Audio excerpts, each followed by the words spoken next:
Jadi ketika apapun yang terjadi, apapun yang diberitakan. Nah, jadi saya melihat dalam konteks seperti itu perlu ada kedewasaan di dalam para partai politik, politisi, eksekutif untuk kemudian membatasi diri. Nah, apa ininya, indikatornya kalau dewasa? Dewasa berpolitik ini sederhana nih, sederhana. Kemampuan mengetahui ambang batas di mana sebuah konflik tidak bisa diteruskan. Kemampuan mengetahui ambang batas ini penting. Kalau saya sama Bang Saur, kita berkonflik dan kami tahu ambang batasnya, maka pertemanan kita akan jalan terus. Karena kita tahu ambang batas, tapi kalau tidak tahu ambang batas, pecah. Nah, dan berbahaya pertemanan tanpa pernah konflik. Tentu. Oh, gawat itu. Tentu. Tapi jadi poin utamanya adalah politik itu adalah polarisasi, ada friksi, ada konflik, itu normal. Tetapi orang-orang di dalamnya harus mengetahui ini. Nah, ini menurut saya krusial karena cita-cita berpolitik bukan semata-mata untuk kekuasaan. Harusnya, tetapi untuk kemaslahatan rakyat. Itu aja tambahan saya. Oke, tambahan saya adalah soal satu kemampuan yang seringkali kita tidak punya adalah antisipasi. Kita sering terjerembab di lubang yang sama berkali-kali.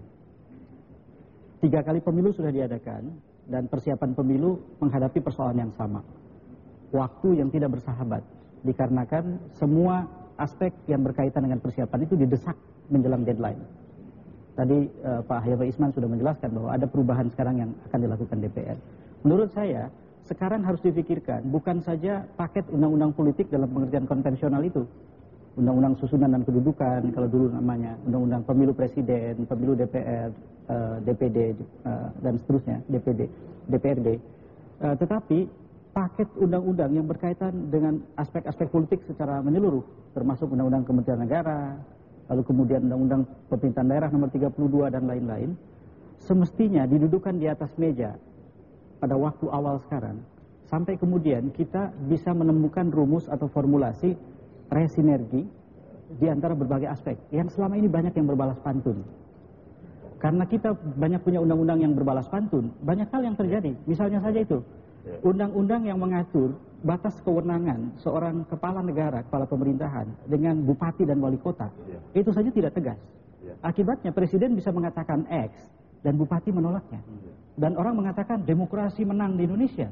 Belum tentu. Belum tentu. Yang bisa jadi dimenangkan dalam jangka panjang adalah kekacauan politik, ketidakterkelolaan. Kenapa itu terjadi? Karena resinergi di antara berbagai undang-undang tidak dilakukan. Baik. Usul saya yang konkret adalah DPR bersama pemerintah dan berbagai elemen masyarakat mendudukan berbagai undang-undang politik itu segera dengan deadline 20 April tahun 2012.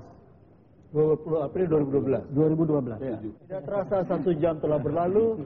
Ya, yang jelas karena semua menyampaikan kita masih banyak pekerjaan rumah, itu artinya ya masih ada semangat untuk 2010. Ya, ada persoalan besar menyangkut demokrasi, ada persoalan besar menyangkut birokrasi, dan ada persoalan besar menyangkut tadi bagaimana kita tahu batas menyelesaikan berhenti berkonflik.